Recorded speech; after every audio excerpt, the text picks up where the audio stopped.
ကျွန်တော်ကျွန်မတို့ဒီတရားဥပဒေရရွေးရောက်ပြီးအိမ်တော်မှမရှိတော့လောလောလတ်လတ်ရှိကြသူများဖြစ်ကြောင်းအသီးသီးဝန်ခံကလေးပြုပြောဆိုကြပြီးတဦးနဲ့တဦးမေတ္တာတောက်ပြီးပြင်နေကြသူများတရားဝင်လူများပြလူကြီးရှင်ကြအတူတော်ပေါင်းသိနေထိုင်ကြတဲ့ဖြင့်ဤထိတ်များမင်္ဂလာဂရိသစ္စာပြုတော်ဟုတရားသူကြီးမင်းတို့ဂုဏ်တည်ရှိအတိတ်တည်းလူချင်းများ၏ရှေ့မှောက်၌ကျွန်တော်ကျမတို့ကိုမိမိတို့၏စိတ်ဆန္ဒတွေသဘောတူလက်မှတ်ရေးထုတ်ကြပါသည်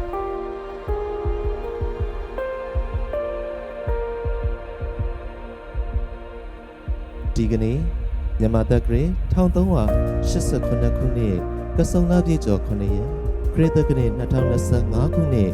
မေလ18ရက်တနင်္ဂနွေနေ့မင်္ဂလာချိန်ခါနာ၏ကြားရောက်ပြီးဖြစ်ပါသောကြောင့်မင်္ဂလာမောင်နှံစုံတို့ကိုဂုဏ်တည်ရှိလူချင်းများအားလုံး၏ရှေ့မှောက်သို့ပွဲထုတ်ရန်ချိန်ခါနာ၏ကြားရောက်ပြီးဖြစ်ပါလေခင်ဗျာ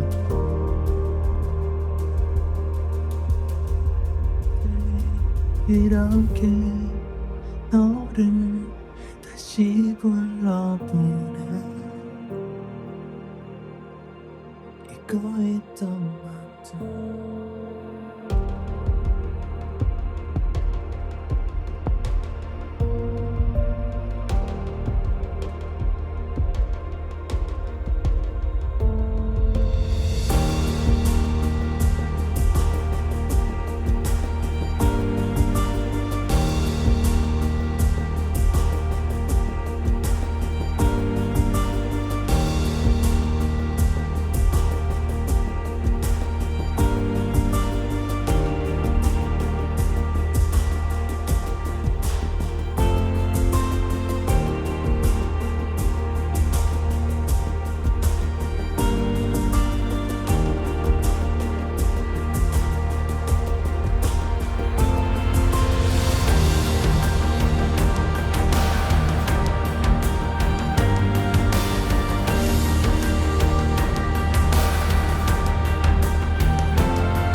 ကျွန်တော်မောင်ကောင်းပြေဆောင်ရင် ကျမမတနာဘူးလို့ဒီတို့ထိမ်းများမင်္ဂလာဂရိပစ္စာပြပါဘူး ထုတ်ဆိုရတာရည်သူတူတယောက်မှာသွေးဆောင်ဖျားအောင်ခြင်းတိုက်တွန်းခြင်းနိုင်ထက်စေခိုင်းခြင်း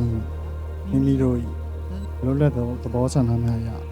အတိတ်တည်းလူကြီးရှေ့မှောက်ပြီးနှစ်ဦးနှစ်ဖက်ဂရိပြု၍တရားဝင်ကျင့်နေများဖြင့်အတူတကွပေါင်းတင်နေထိုင်ကြမည်ဖြစ်ကြောင်းကိုဒီနေ့မှစ၍အတိနဲ့ပြောဆိုခြင်းပါ